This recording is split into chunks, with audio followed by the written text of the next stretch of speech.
ইমানদার মুসলমান বাবারা, কিয়ামতের ময়দানে আমার আল্লাহ সমস্ত কোরআনের হাফেজদেরকে ডাক দিয়া একটা মঞ্চ সাজাবেন। মঞ্চ কেন? মাদ্রাসার দিকে খেয়াল রাখবেন। খেয়াল রাখলে আপনার ফায়দা কি? খেয়াল রাখলে আপনার কবরটা কেমন হবে? আমার নবী, আপনার নবী হায়াতুন নবী, জিন্দা নবী ডাক ডাক ময়দানে হাসরে আমার আল্লাহ কোরআনের হাফেজদের জন্য একটা মঞ্চ সাজাবেন। সমস্ত হাফেজুল কোরআনরা এ মঞ্চের উপরে দাঁড়িয়ে থাকবে রে বাবা। সমস্ত হাফেজুল কোরআন একটা মঞ্চের উপরে দাঁড়িয়ে থাকবি। এমনিতে আল্লাহর পয়গম্বর হযরতে দাউদ আলাইহিস সালাতু ওয়াস সালামকে ডাক দেয়া হবে, আসরে আমার দাউদ আসো। আল্লাহর পয়গম্বর দাউদের কণ্ঠের ভিতরে আমার আল্লাহ এত মধু, এত জাদু দিয়েছে।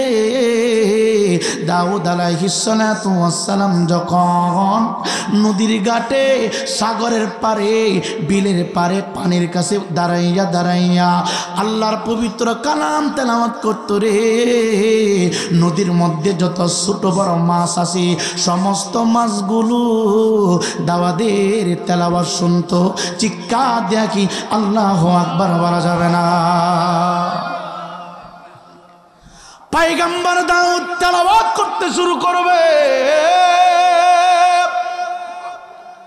তেলাওয়াত এত সুন্দর তেলাওয়াত, গোটা ময়দানবাসী স্তব্ধ হয়ে যাবে। গোটা ময়দানবাসী মাথা নিচু করে দিবি। যাদের সিনাতে কোরআনে নূর আছে রে, এই মানুষগুলো লাফাইতে শুরু করবে। আমার আল্লাহ ডাক দে বলবো, ফেরেশতারা দুনিয়ার জমিনে যারা কোরআনকে হেফাজত করেছে, কোরআনের সাথে যাদের সম্পর্ক ছিল রে, সকলের মাথার উপরে নূরের ছায়া দিয়ে দাও, নূরের ছায়া দিয়ে দাও। ইমানদার মুসলমান বাবা আলেমদের সাথে সম্পর্ক রাখবেন, হাফিজুল কোরআনের সাথে সম্পর্ক রাখবেন। কেন কেন কেন? একজন নেককার আমলদার হাফিজুল কোরআনকে যখন বলা হবে তুমি জান্নাতে যাও, তখন হাফিজ বলবে আমি জান্নাতে যাব না। কই কেন যাবে না? আমার আব্বা আম্মাকে আমার সাথে দিতে হবে। এমনকি আমি যেই বাড়িতে খাবার খাইলাম ওই মানুষগুলোকে আমার সামনে আনতে হবে। তখন বলবে আনা হবে তাদেরকে। এই যুবক ভাই বলবে আমাকে পড়ানোর জন্য যারা অর্থ ব্যয় করেছে, যারা সময় ব্যয় করেছে তাদেরকে আনতে হবে। আমি সকলকে নিয়ে জান্নাতে ঢুকতে চাই, সকলকে নিয়ে জান্নাতে অংশগ্রহণ করতে চাই। হে ইমানদার মুসলমান যুবক, হে আলীনগরের আব্বা, মাদ্রাসা বড় নিয়ামত, বড় নিয়ামত। একটু আওয়াজ দিয়ে বলেন না, পত্র অঞ্চলে কবরস্থান আছে না নাই? কথা বলেন আছে না নাই? এ যুবক, কবর কবর কবর আমরা হয়তো দেখি না, জানি না, শুনি না গো। কবরবাসীরা বড় বিপদে, কবরবাসীরা বড় অসহায় রে বাবা। শুধু কবরটা নতুন করে খনন কইরা একটা মিনিট তুমি পরীক্ষা করবা। কি পরীক্ষা? কবরটা খনন করা যখন শেষ হয়ে যাবে, এই কবরের ভিতরে তুমি নামবারে বাবা, নামিয়া তুমি দেখবা, দুইটা চক্ষু বন্ধ করে দেখবা রে বাবা, কবরটার ভিতরে কেমন লাগে রে বাবা। আজকে যে ঘরের ভিতরে আছো, ডান দিকে বাম দিকে চতুর্দিকে মাটির দেওয়াল, চতুর্দিকে বাতি লাগানো আছে, ফ্যান টানানো আছে। ঠান্ডা লাগলে গরম কম্বল তুমি দিতে পারো, কিন্তু মাটির ঘরের ভিতরে একা একা কেমনে থাকবারে বাবা। জানি না আমার বাবা কবরটার ভিতরে কেমন আছে গো,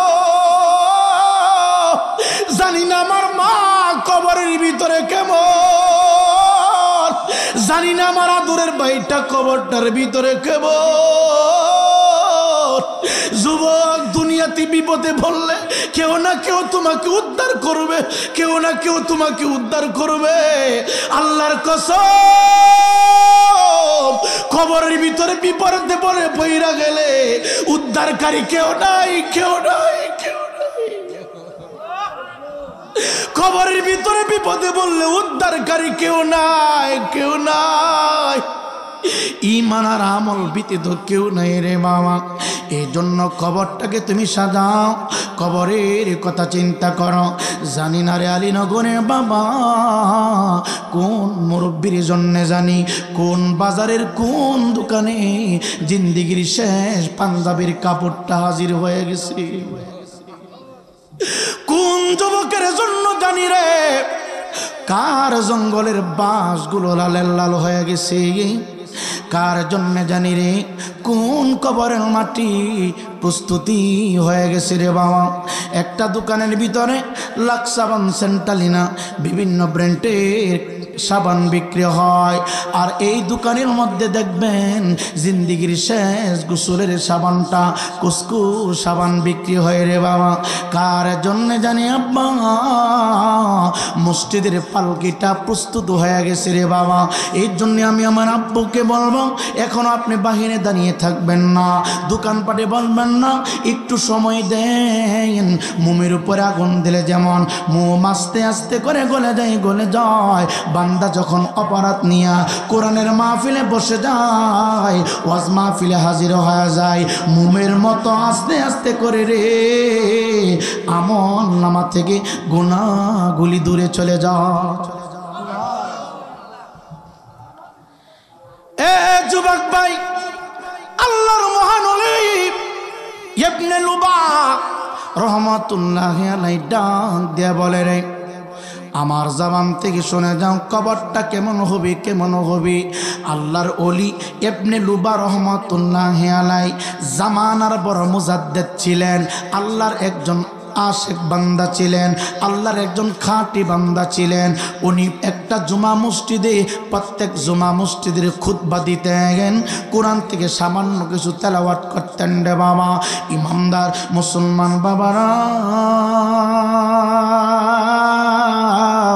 মাদ্রাসাকে কেন মহব্বত করব, মসজিদের দিকে আমরা কেন নজর দিব?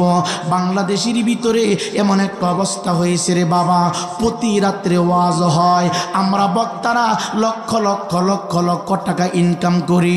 এ যুবক ভাই, এমনও জায়গা আছে রে বাবা, জোহরের টাইমে আজান দেওয়ার মতো মসজিদে মানুষ নাই, আসরের টাইমে আজান দেওয়ার মতো মসজিদে মানুষ নাই, মাগরিবের টাইমে আজান দেওয়ার মতো কোনো মানুষ নাই। একটাই কারণ, আমরা বক্তাদেরকে ৮০,০০০, ৯০,০০০, ১ লক্ষ টাকা হাদিয়া দিতে পারি, কিন্তু মসজিদের ইমাম সাহেবের বেতন ১০,০০০ টাকা ৩ মাস বাকি থাকে। এই কথা কন না কেন? না মিথ্যা বলছি? যুবক ভাই, আমরা বক্তাদেরকে ২০-৩০,০০০ টাকা হাদিয়া দিতে পারি, মাত্র ২ ঘন্টা কথা বলবে। ই হুজুর আমার লাগবে যত টাকা লাগুক। কথা কই না রে? বলেনি কই হুজুর লাগবো, টাকা যা লাগে আমি দিব। এই হুজুরের একবার জান্নাতে দিতে যাইব গা? কথা কই না।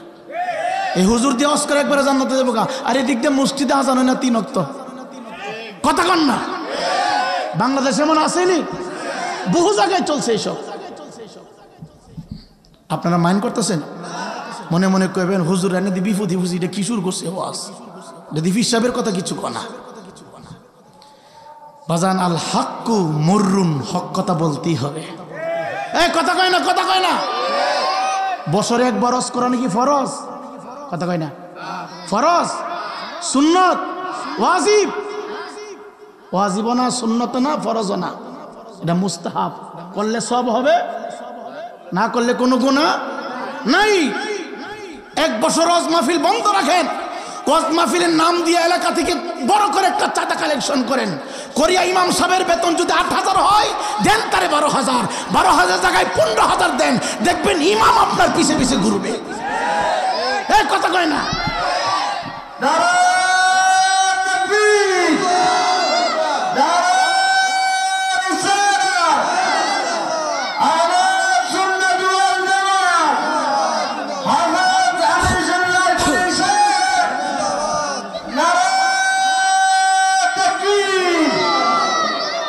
জোরে কন মারহাবা। আপনারা আবার মাইন্ড করেন না কিন্তু, এই কথাগুলো দরকার কিনা বলেন? প্রত্যেক দিন ওয়াজ হয়, দেখেন আজকে এখানে হইতেছে, ওই যে আবার ওই দিকে হইতেছে 2 তারিখ এটা কইরে বিন্নি ঘাট কথা কয় না কি ঘাট বিন্নি ঘাট কি আলীনগরতে বেশি দূরে এই যে ওই জায়গায় হইতেছে এনতে বেশি দূরে তো বক্তারা তো লাকি চান্স বক্তারা চাওয়াই বেশি বেশি মাহফিল হোক বেশি বেশি টাকা রাখনি এই কথা কয় না এই জন্য বক্তা ইমামের পক্ষে কথা কয় না বক্তা খালি করেন করেন হাতিয়া দেন এই কথা কন না ইমামের পক্ষে কথা বলে না তারা আজকে নির্যাতিত এই মেয়ে 10,000 টাকা তা কি হয় একজন মানুষের আপনার বিবি কাছে আপনি মাসে 50,000 টাকা সংসারে ব্যয় করেন আপনার মনে চায় 1 কেজি খাসির গোশত খাওয়ার জন্য আপনার মনে চায় দেশি মুরগি খাওয়ার জন্য আপনি যেমন মানুষ ইমামও তেমন মানুষ কথা হয় না ইমাম মানুষ না 2 বছর রোজ বন্ধ রাখেন এলাকা থেকে বড় আকার একটা কালেকশন করেন কইরা এটা মসজিদের ফান্ডে রাখেন আর এখন আগের যুগ নাই আপনারা যারা ইয়াং আছেন ইয়াংরা মসজিদ মাদ্রাসার দায়িত্ব নেবেন তাইলে ঠকবেন না আমি অত্র এলাকার মুরব্বীদেরকে বলবো আপনারা ইয়াংদের হাতে ছেড়ে দেন আমি অনেকগুলো জায়গা পরিবর্তন করেছি কারণ মুরব্বীরা তো হিসাব করে কি 12,000 টাকা দিলাইতাম হুজুর রে কথা কয় না কারণ এরা তো আগের মানুষ না আগে তো মনে করেন একটা লাইট সাবান দিচ্ছে 9 টাকা এখন 9 টাকা সাবান যে 90টা হয়েছে মুরব্বীর কিন্তু মনে নাই কথা কন না বাজান ঠিক আছে রে বাজান যে সাবানটা 9 টাকা আছে লাইট বই সাবানটা এটা এখন 90টা হয়েছে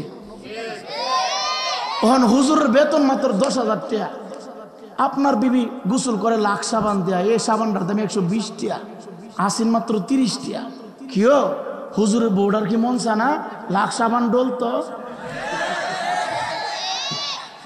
কথা কয় না আপনি 1 কেজি আপেল আনেন 250 টাকা দেয় মানে হুজুর 1 মাস পরে বাইর যাবে হুজুর যদি আধা কেজি আপেল কিনে আধা কেজি আঙ্গুর কিনে আধা কেজি ডালিম কিনে হুজুরের বেতন কি থাকবো কথা কয় না তো হুজুর চিন্তা করে দূর 12,000 টাকা সারি গুল্লি মার উটু চালালে তো মাসে 15,000 টাকা কামান যাবো কথা কয় না চিন্তা করেন না আপনারও রাখতে হইব সময় আছে এখন অধিকাংশ জায়গায় ইমাম সাহেবেরা এই কাজ করে দূর যদি সারাদিন ঘুমায় উটু চালায় প্রতিদিন 500 টাকা কামাইলেও মাসে 15,000 টাকা পেট্রোল মারো আর নাক ডেকে ঘুমাম কের গিয়ে তেল মারতাম এই সুযোগ আইতাছে ইমাম সাহেব রাখতেন না রাখতে হইব বেতন দিতেন না দিতে হইব যদি মুসলমান হয়ে থাকেন আর কয়টা দিন অপেক্ষা করেন অনেক জায়গা থেকে খালি হয়ে যাচ্ছে আমাদের দুর্বলতার কারণে অত্র অঞ্চলের আমি এটা সবক দিচ্ছি না আমি পরামর্শ দিচ্ছি কারণ আমি আমার মাদ্রাসাটাকে এইভাবে চালাই সমস্ত মুরব্বীরা আউট করে হ্যাঁ মুরব্বীরা পরামর্শ দিবে মুরব্বীরা ছেলেদেরকে সাপোর্ট করবে মুরব্বীরা বাচ্চাদেরকে পরামর্শ দিবে ইয়াংদেরকে পরামর্শ দিবে মুরব্বীদের পরামর্শ অনুযায়ী ছেলেদের হাতে যখন আপনারা মসজিদ মাদ্রাসার ধর্মীয় দায়িত্বগুলো দিয়ে দেবেন দেখবেন সমাজ পটপাট করে পরিবর্তন হয়ে গেছে মসজিদ উজালা হয়ে যাবে মাদ্রাসা উজালা হয়ে যাবে কতক্ষণ ঠিক কিনা কারণ কোনো ইয়াং ইমাম সাহেবের দমক দিত না আর মুরব্বীরা খালি গিয়া মসজিদের ঠেলে হুজুরের টিস্যুটা ফেরে লিখছে এটা আমরা সহ পরে না কথা কয় না আচ্ছা যদি টিস্যু পরিষ্কার করে গুণ হইব আমার নবীজি বলেছেন মসজিদ আল্লাহর ঘর মনে রাখবেন মসজিদ পরিষ্কার আছে তারপরে যদি আপনি হাতে ঝাড়ু নিয়া মসজিদটা পরিষ্কার করেন আর মনে মনে চিন্তা করেন আমি আল্লাহর ঘর পরিষ্কার করতেছি জ্বালানাতে ময়লা নাই আপনার এই পাঞ্জাবির কাপড়টা দিয়ে গসাইতেছেন আর মনে মনে চিন্তা করতেছেন যে আমি আল্লাহর ঘরের জ্বালানা পরিষ্কার করতেছি খুশি হবেন কে জিরে বলেন কে একটু হিসাব মিলে চলেন আব্বা জবাব কিন্তু আপনাকে দিতে হবে জবাব আমাকে দিতে হবে কথা কন না আপনারা কি মাইন্ড করছেন এত ওয়াজের দরকার নাই আব্বা আগে নিজের ধর্মীয় প্রতিষ্ঠানের দিকে খেয়াল করেন এত ওয়াজের দরকার নাই ওয়াজ কিছু কমাইলেন ওয়াজ আমি চাই ওয়াজ কমে যাক দরকার কয়েক গ্রামে মিললে একটা ওয়াজ হোক আমি এটা চাই কথা কন না বক্তার অভাব নাই ওয়াজের অভাব নাই বক্তা খালি কি করে কি না টুং টাং বুং বাং হাই হাই হাই হাই যত বাউল গান আছে সব বক্তারা গায় এখন কথা কয় না আমরা এলাকার ভিতরে আমার গ্রাম হয়েছে মির্জাপুর ইউনিয়ন রায়পুরা থানা কানা একটা লোক আছে বাউল কানা এটা মির্জাপুর আর কি কানা দাড়ি কামাই রাখে বাজারে বাজারে দাঁত মাজার ওষুধ বেছে তো এটা না কি কয় যে এমনি যে বাজার দুতারা এই যে কি কয় আরে এ তার লাগাইতে হয় চিকুন তার বেলা বেলা না আচ্ছা জিদ হোক হেডা আমি টুংটুংরা বাজার গান গা ওষুধ বেছে আর কি 10 মিনিট গান গায় তো ওই দিন সাক্ষাৎ দিছে হুজুর বড় বিপদে আছি হুজুর কেরে হুজুর সব গান তখন আপনারা লয়ে লেছেন আমরা তো আর কি কোনা হুজুর আমি কি বলেন আপনার গান লয়ে লেছি হুজুর যে গান হন হুজুর রাগা আমরাও পারি না বাজান এই কথা আমি নিজেকে সাধক বলতেছি না আমি আপনাদেরকে অনুরোধ করতেছি আপনার মসজিদ মাদ্রাসা অবহেলায় থাকবে কেন আপনার মসজিদ মাদ্রাসা জাঁকজমকভাবে চলার প্রয়োজন আছে না নাই কথা বলেন আছে না নাই যুবকদেরকে বলছি মুরব্বীরা কটু কথা তোমাকে বলবে কিন্তু রাগ করবা না মুরব্বীদের পরামর্শ অনুযায়ী তোমরা মসজিদ মাদ্রাসার দায়িত্ব নিবা রাজি আছেন তো আল্লাহ কবুল করুক জোরে কেন আমিন সকলে তো দরুদ শরীফ পড়েন আল্লাহুম্মা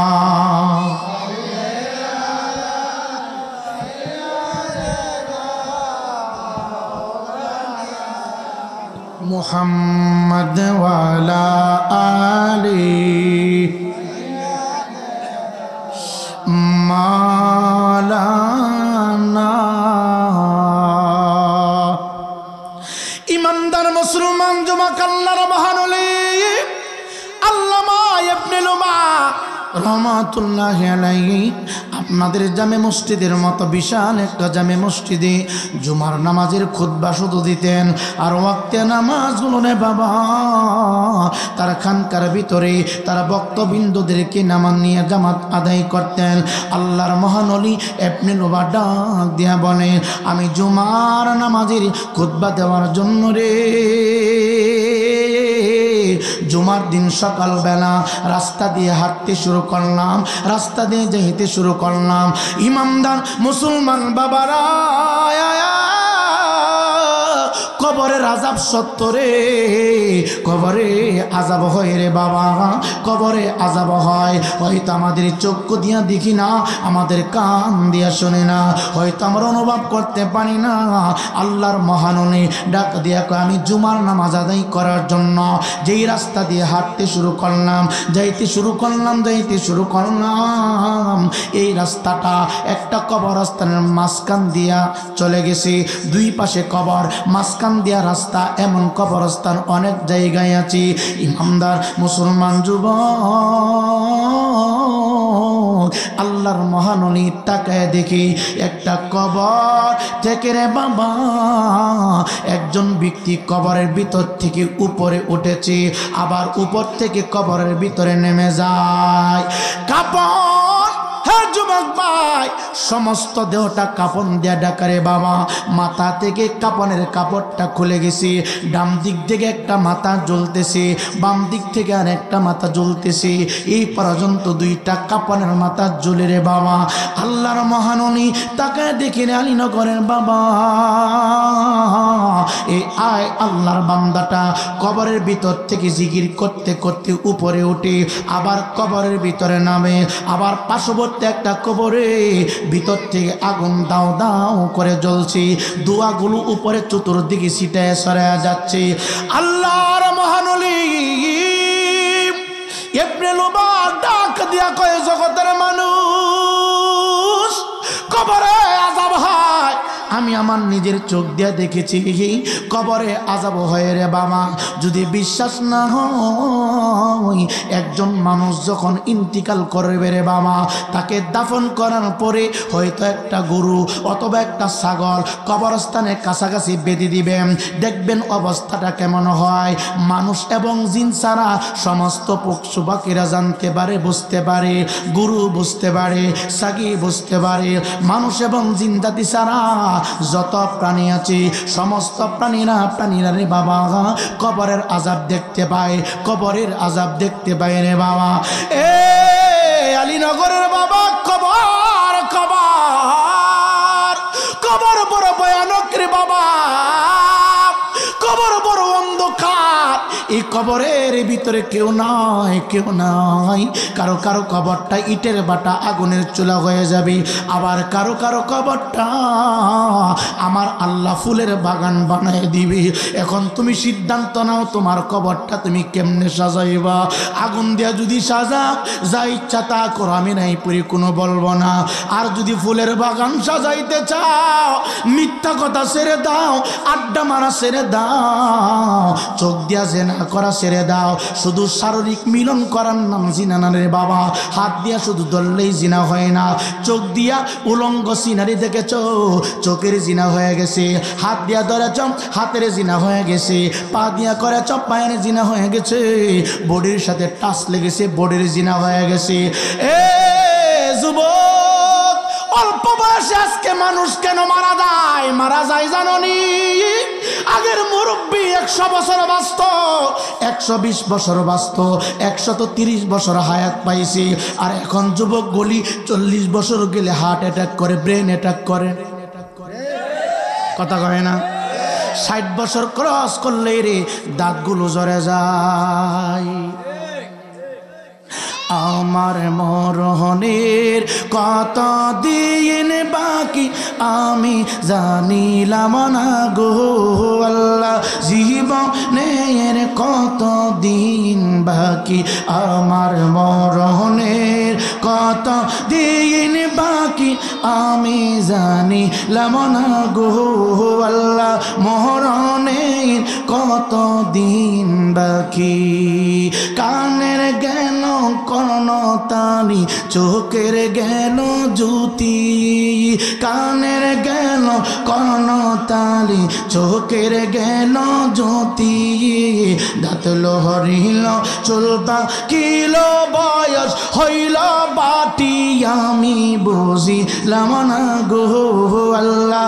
মরণের কত দিন বাকি, আমার জীবনের কত দিন বাকি আমি বুঝিলাম না গো আল্লাহ। মরণের কত দিন বাকি। আজরাইল আসিয়া বাবা পায়ে দিবে রশি, আজরাইল আসিয়া যুবক হাতে বাঁধবে রশি।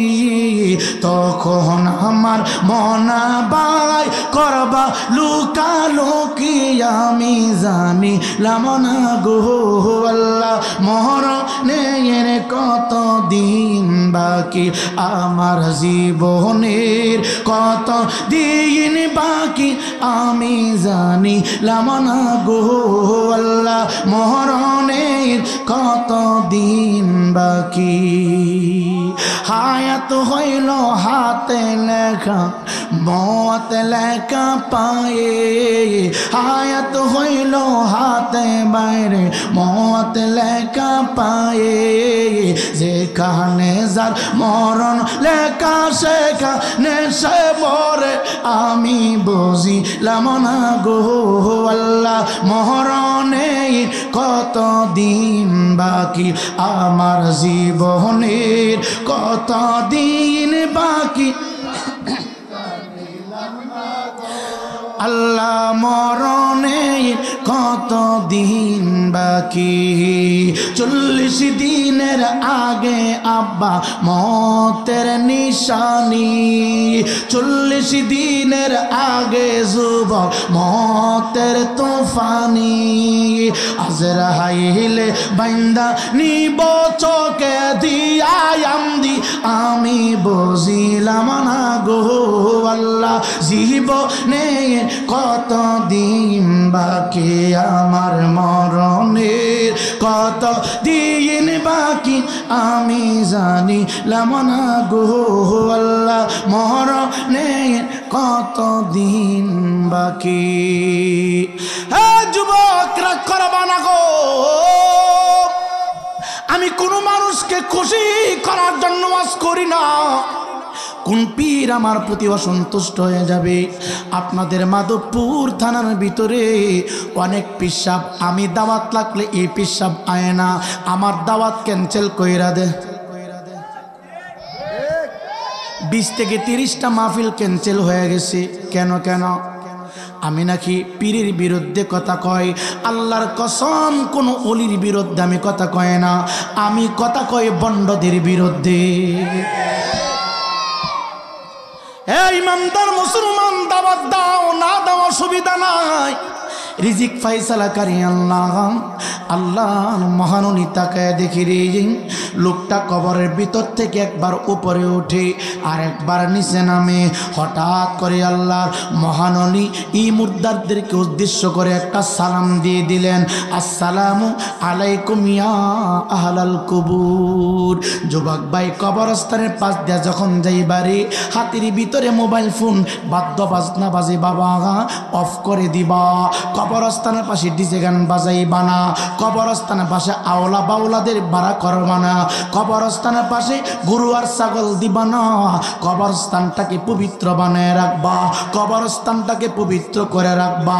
মনে করবা এখানে আমার বাবা শুয়ে আছে, এখানে আমার মা শুয়ে আছে, এখানে আমার সন্তান শুয়ে আছে, এমন চিন্তা করে কবরটাকে সুন্দর করে রাখবা। কবরস্থানের পাশ দিয়ে যাইবারে যুবক, তোমার দায়িত্ব, তোমার হক হলো রে বাবা। মুসলমান তুমি যদি হয়ে থাকো, কবরটা দেখিয়া তুমি লম্বা করে কবরবাসীর উদ্দেশ্য করে সালাম দিবা, আসসালামু আলাইকুম ইয়া আহলাল কুবুর, ইয়া আহলাল কুবুর। চিৎকার দেখি আল্লাহু আকবার বলা যাবে না। এ যুবক, কবর দেখলেই সালাম দিবা, কবর দেখলেই বাদ্য বাজনা বন্ধ করবা, কবর দেখলে ফাইজলামি বন্ধ করে দিবা।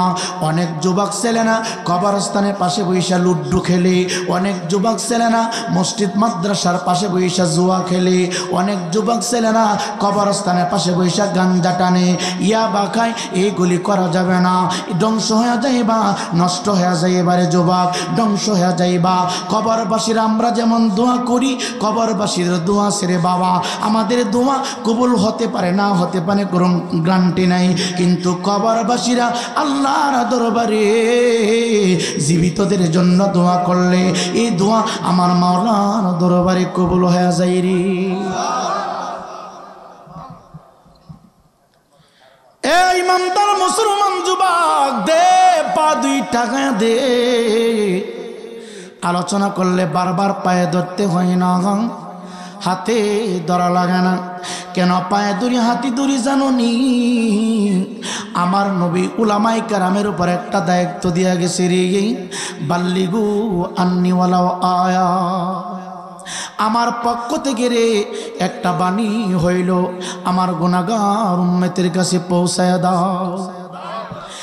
এ যুবক, আল্লাহ কয়া আইয়ুহাল্লাযীনা আমানু কু আনফুসাকুম ওয়া আহলিকুম নারা।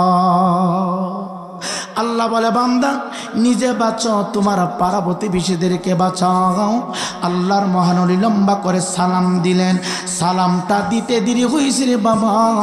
কবরের ভিতর থেকে যে বান্দাটা উপরে ওঠে আবার নিচের দিকে যায়, সালামের কোনো উত্তর না দিয়া কবরের ভিতর গিয়া তাড়াহুড়া করে কবরের কপাটটা লাগায় ফেলছি। আল্লাহর মহানবী একটু কষ্ট পাইছি। আমি সালাম দিলাম, আমার সালামের কোনো জবাব দিলে না, আমার সালামের কোনো উত্তর দিলে না। আমি তোরে দেখাচ্ছি, মজা রাখ। আল্লাহর মহানবী কষ্ট পাইয়া মসজিদে ঢুকে গেলেন বাবা। জুমার নামাজের খুতবা হলো, জুমার নামাজের নামাজ কমপ্লিট করলো। এবার মনে মনে চিন্তা করে, মনের ভিতরে শান্তি নাই। আমি কি দেখলাম? কবরের ভিতর থেকে মানুষ উপরে ওঠে, আবার কবরের ভিতরে নিচে নামে, একবার উপরে ওঠে আর একবার নিচে যায়। এই দৃশ্য আমি আর কোনোদিন দেখি নাই। এটা আমি কি দেখলাম, কি দেখলাম? আবার সালাম দিলাম, আমার সালামের কোনো উত্তর দিল না। উত্তর না দিয়া ভিতরে চলে গেছি। আল্লাহর মহানবী জুমার নামাজ কমপ্লিট করিয়া উনি ওনার খানকার ভিতরে ঢুকে গেলেন। খানকার ভিতরে যাই, খাবার ভিতরে যায় না রে, ঘুম চোখে আসে না রে। শনিবার চলে গেল, খাবার রেডি, খাবার খায় না। রবিবার চলে গেল, খাবার যেন তার ইচ্ছা হয় না। সোমবারও চলে গেল, খাবার যেন ইচ্ছা হয় না। মঙ্গলবারও চলে গেল, খাবার খাইতে যেন ইচ্ছা করে না। বুধবার চলে গেল, খাবার খাইতে যেন ইচ্ছা করে না। কেমন জানি হয়ে গেল। আমি কি দৃশ্য দেখলাম, আমি এমন কি চমক দেখলাম, যেই কারণে আমার ভিতরে শুধু আগুন দাউ দাউ করে জ্বলতেছে। আমি সালাম দিলাম, উত্তরও দিল না। চোখের মধ্যে ঘুম নাই। হে যুবক ভাই, জবানে কোনো খাবার নাই, শুধু আল্লাহ আল্লাহ জিকির করে, আল্লাহ আল্লাহ জিকির করে। আল্লাহ আল্লাহ ক্যা মুবারক নাম হে, আল্লাহ আল্লাহ আশিকো কা কাম হে। এ যুবক, মোবাইল ফোন থেকে গান না বাজাইয়া, মোবাইল ফোন থেকে আওলা বাওলা গান না শুনিয়া, আল্লাহর কসম করে বলছি, পৃথিবীর জমিনে এমন কোন মুফতি মুহাদ্দিস আজ পর্যন্ত জন্মগ্রহণ করেন নাই ফতোয়া দিবে যে আউল ফাউলের গান শুনলে সওয়াব হবে। আমি তোমাদেরকে বইলা যাই, গান শুনেছ অসুবিধা নাই, আর ভবিষ্যতে শুনবা না। মোবাইল ফোনটা অন করিয়া যেই বক্তা তোমার কাছে ভালো লাগে ওই বক্তাদের কথাগুলো শুনবা। যদি পারো কোরআনে কারীম তেলাওয়াত শুনবা, কোরআনে কারীম তেলাওয়াত শুনবা। এই ইমানদার মুসলমান যুবক, বৃহস্পতিবার রাত রহমত বরকত দিয়া ভরপুরের রাত, চিৎকার দিয়া কি আল্লাহু আকবার বলা যাবে না? হে যুবক ভাই রে, আমি বলি না আমার আল্লাহকে মিনাল লাইলি ফাতাহাদ্দাত বিহি নাফিলাতান লাক আসা আই ইয়াবআসাকা রাব্বুকা মাকামান মাহমুদা। চিৎকার দিয়ে কি আল্লাহু আকবার বলা যাবে না? রাত্রটা ঘুমানোর জন্য না, শুধু ঘুমানোর জন্য না, আমার নবীজি পুরাটা রাত্রকে তিনটা ভাগ করতেন। প্রথম ভাগ এশার নামাজ, একটা ভাগ তাহাজ্জুদের নামাজ, আর একটা ভাগ দে বাবা বিবিদেরকে সময় দিতেন। মধ্য রজনী যখন হয়ে যাইত রে,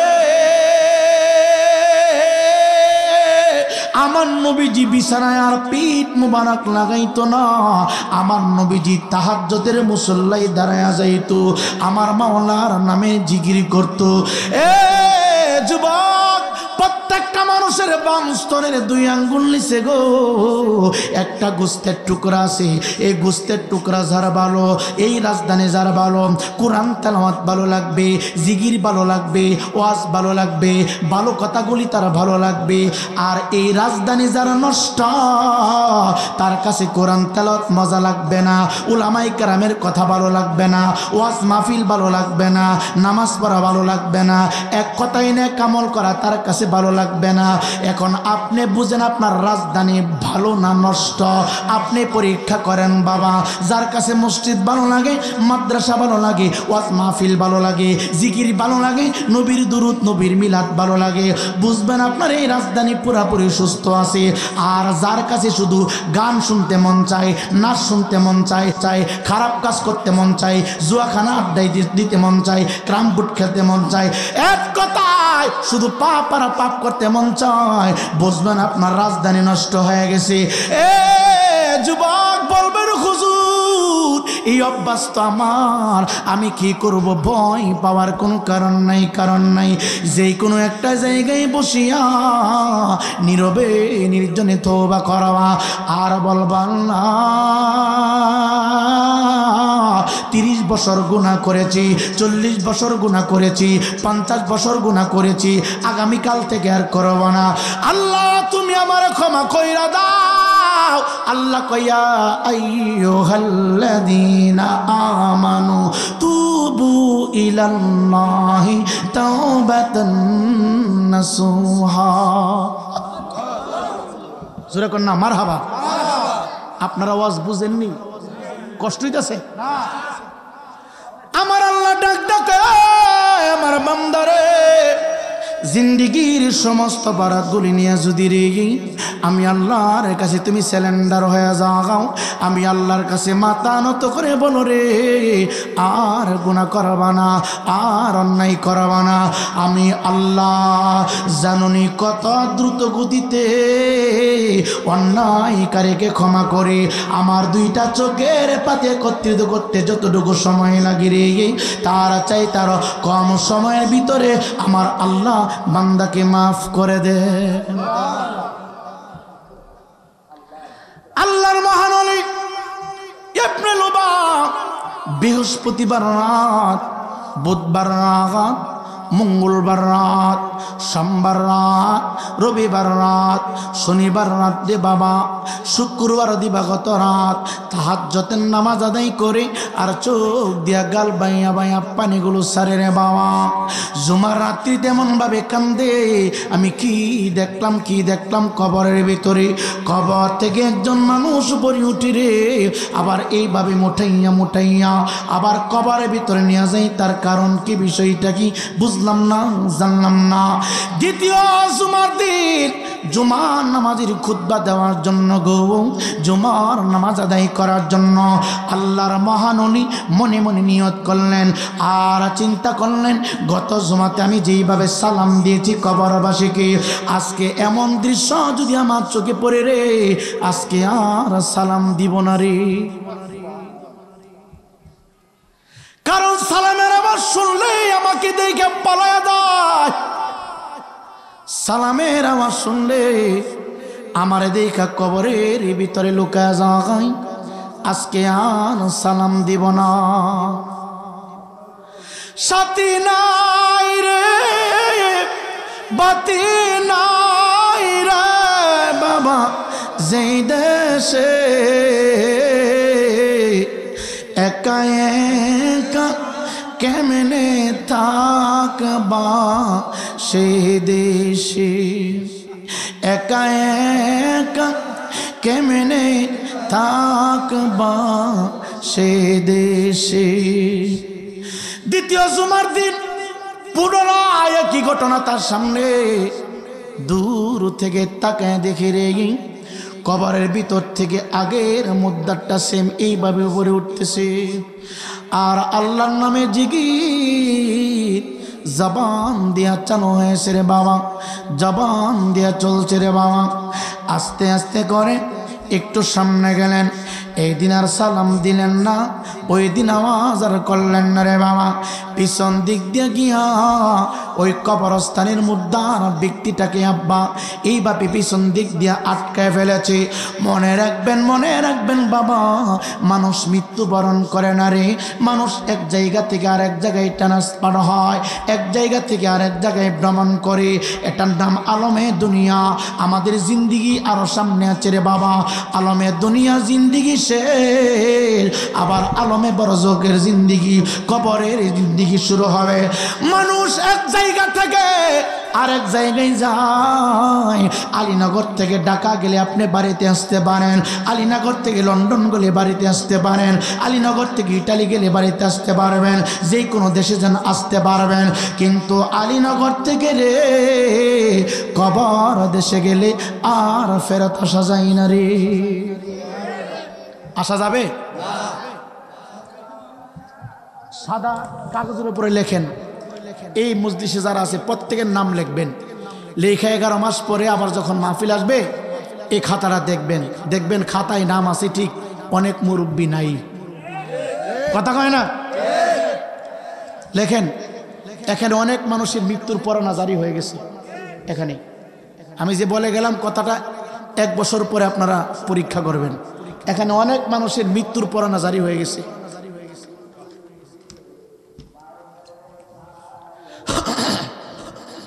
মাইন্ড করতেছেন আপনারা? শেষ করে দিব?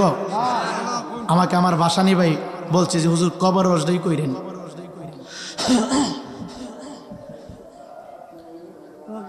ইমানদার মুসলমান যুবক পিছন দিক দিয়ে গিয়ে আল্লাহর মহান ওলি কবরবাসীকে এইভাবে চাপ মায়েরা ধরে ফেলছে। যেই মাত্র সিনা বাবার দুইটা হাত দিয়া ঢুকায় দুনিয়া চাপ মান্ন রে, কবর থেকে যে ব্যক্তিটা বাহির হয়েছে একটা চিৎকার মেরে একটা আওয়াজ করল, ডাক দিয়ে কই কে?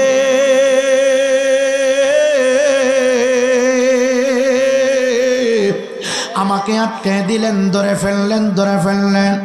আল্লাহর মহারলি ডাক দিয়া কে? আমি অন্য কেহ না, আমি আব্দুল্লাহ। জোরে কোন সুবহানাল্লাহ। যুবক আব্দুল্লাহ সবাই, কিন্তু সকল বান্দা আল্লাহর বন্ধু না রে।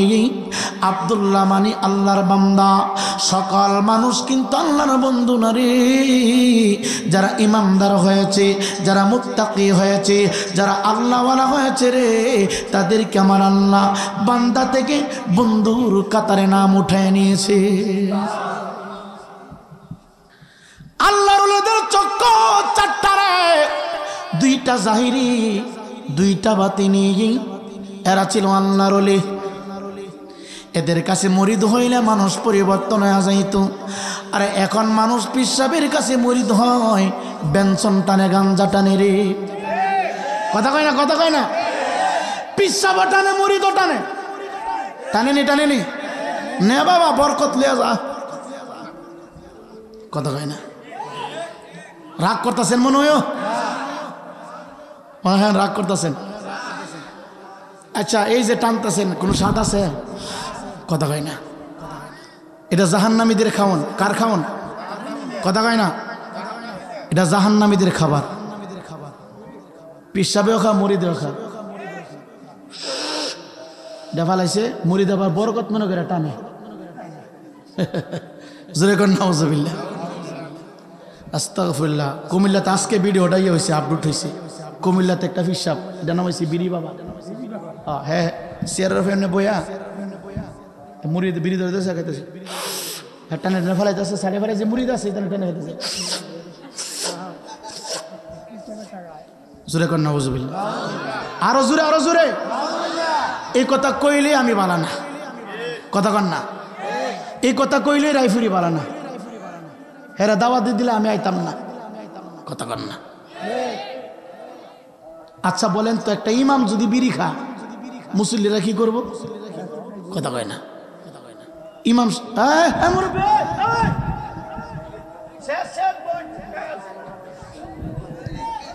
শেষ। জোরে কোন মারহাবা।